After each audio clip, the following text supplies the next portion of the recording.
At ako po si Banat Bay at eto na nga, Supreme Court, haharangin nga ba ang impeachment trial ni BP Sara Duterte? Naku po, sana. Hindi ko kasi meron tayong mga kababayan na nagpetition sa Supreme Court na harangin po itong impeachment trial ni BP Sara Duterte dahil illegal at hindi dumaan sa tamang proseso. Itong mga kababayan natin ito yung mga bayani. Andiyan no, siyempre sa pangunguna ni Atty. Torion at may kasama siya lang political vlogger na nagngangalang Coach Oli at saka si Boss Dada at ang hindi nagising na si Banat Bay. Bago! Kasama po pala ako dyan sa petition na yan. Nagkataon lang po hindi talaga ako pang umaga. Kaya sabi ko hindi tayo kakasya sa camera. Mabuting kayo na lang ang humarap. Di ba? Kayo naman ang photogenic o videogenic. Tayo po panggulo lang ho tayo sa camera.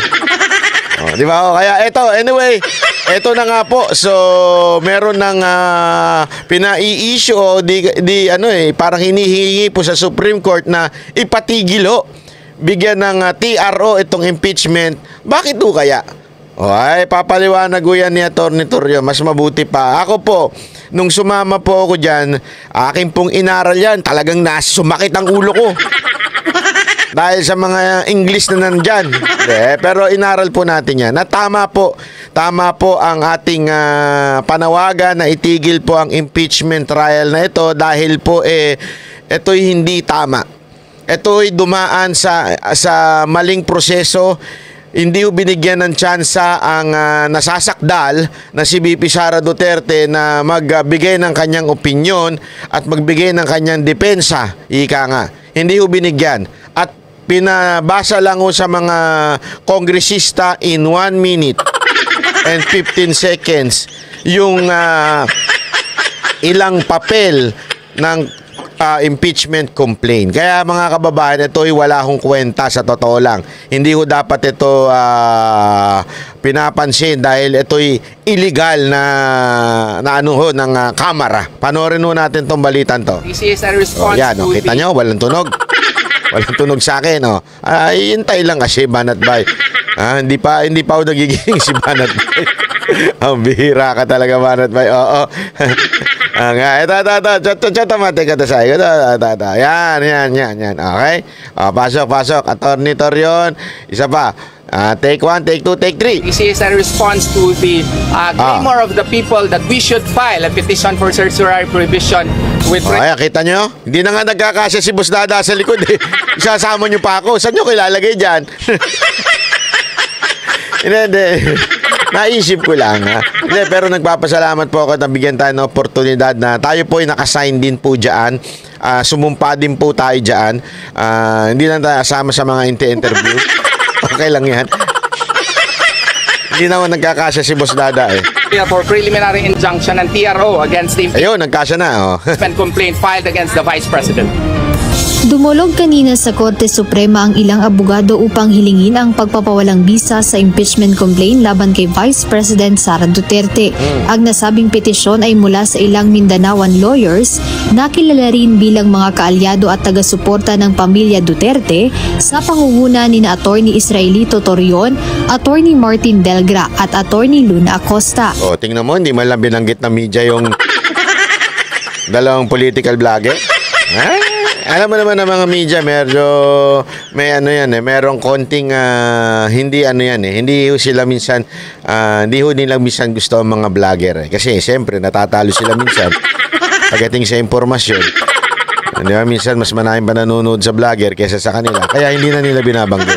Ayon kay Atty. Israelito Torion na kilala ring legal counsel ni Apollo Kibuloy, hiling nila na mag-issue ng Temporary Restraining Order o TRO ang Korte Suprema na layong ipaisantabi at pawalan. Pero okay lang yan, okay lang. Hindi man tayo nagtatampo sa UNTV. UNTV isa sa pinaka-patas pagdating sa sa pagbabalita. UNTV, Net25, at syempre walang iba kundi ang SMNI. Pero ang UNTV at saka ang Net25 yan ang mga nananatiling hindi bias sa tingin ko bisa ang impeachment complaint laban kay VP Duterte. Aniya naniniwala sila na mayroong malaking kakulangan sa nasabing impeachment complaint. Paliwanag ni Atty. Torion, lumalabag ito sa ilang mahahalagang probisyon ng konstitusyon at walang sapat na batayan sa jurisdiksyon. Kaya dapat aniya itong ibasura at hindi ipagpatuloy ng Senado.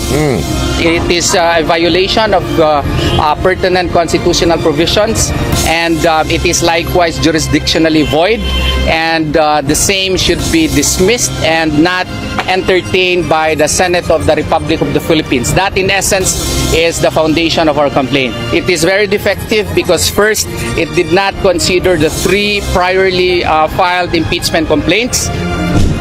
Yan. Paliwanag mo, ate.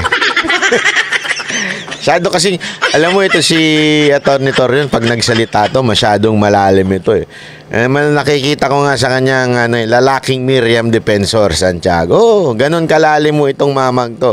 Kaya ito, si ate, paliwanag ni ate kung ano ibig sabihin ni kuya. Atty. Torion. Question din ng mga petitioner ang prosesong isinagawa ng Kamara sa impeachment ng pangalawang Pangulo.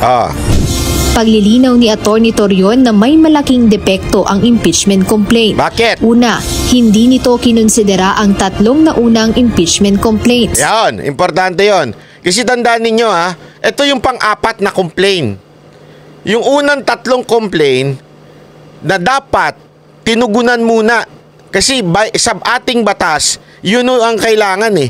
Kailangan pag may nag-complain, ibigay mo na kaagad doon sa Speaker of the House. Dapat proseso na yun. Kaya nga pansinin ninyo, minsan ginagawa ng kalaban yan eh.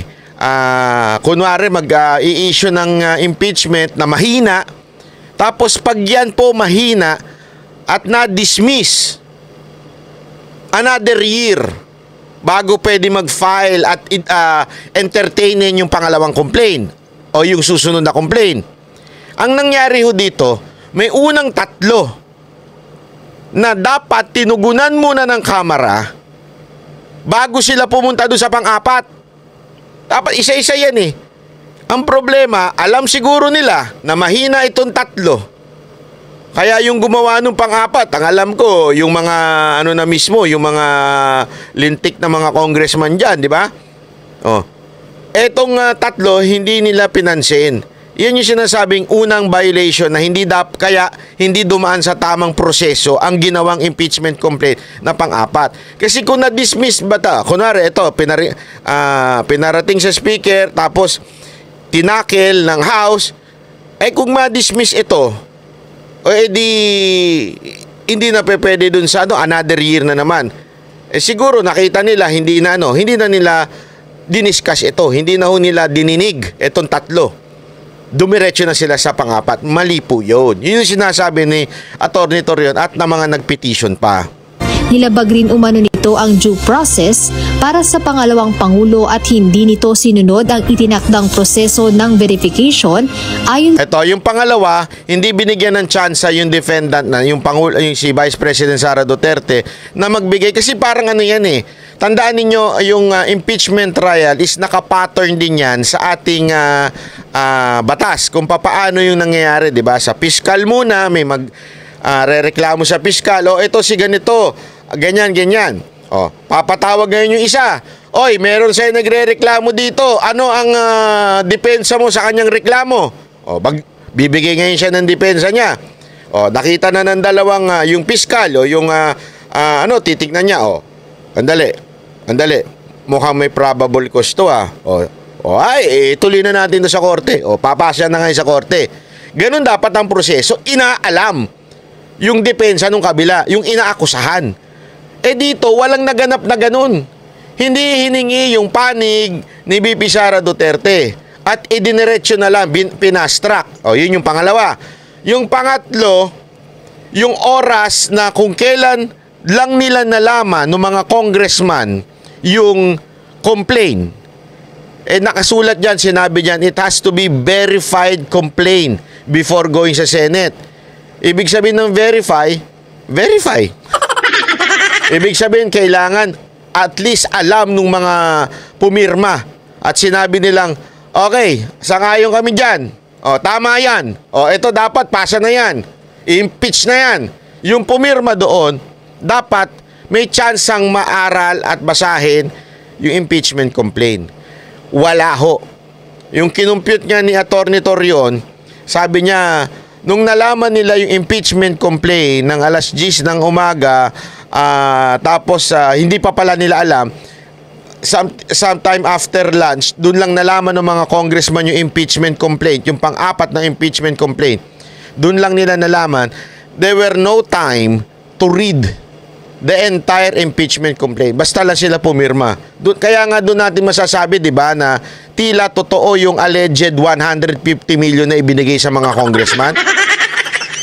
This is an alleged na sinasabi. Pero even dun sa proseso, mukhang totoo yung 150 million. You know why? Hindi na nila binasa yung impeachment complaint, basta na lang nila pinirmahan.